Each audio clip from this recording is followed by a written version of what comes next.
Here we go with another linear relations lesson. Now that we know how to create a table of values, we can select a few points to create a line.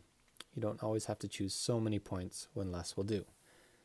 If you look at all these points that we've plotted before, and we connect them, they go in a straight line, a linear relation. Okay, these arrows at the ends indicate that it goes on forever as long as you keep putting in x values. The relationship will continue. Now that's a lot of points to plot, and they all are on the line. So what we're going to do is just use less points and see what happens here. So our equation here is y is equal to negative 2x plus 1. So instead of picking 5 points like we've done before, we could pick even less. So I'm going to choose negative 2, 0, and positive 2. And then substitute these into the equation. So y is equal to negative 2 times negative 2 plus 1. So negative 2 times negative 2 is positive 4 plus 1 is 5. Okay, so our first point is negative 2, 5. Our next one, negative 2 times 0 is just 0.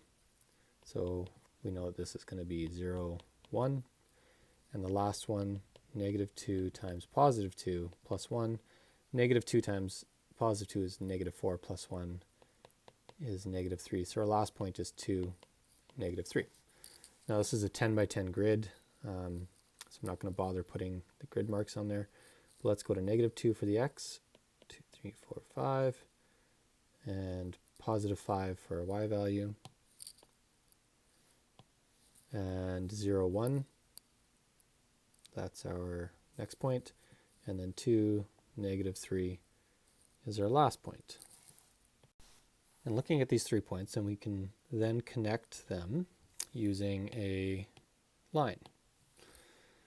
So if we draw a line through these points, you'll see that it is indeed straight, and it goes on indefinitely in both directions. Here's our last example. So our equation is y is equal to 4x minus 2. Let's pick a couple points to use. So negative 2, 0, and positive 2 for x. So y is equal to 4 times negative 2 minus 2. So 4 times negative 2 is negative 8 minus 2 more is negative 10. Y is equal to 4 times 0 minus 2. 4 times 0 is just 0, so our outcome is negative 2.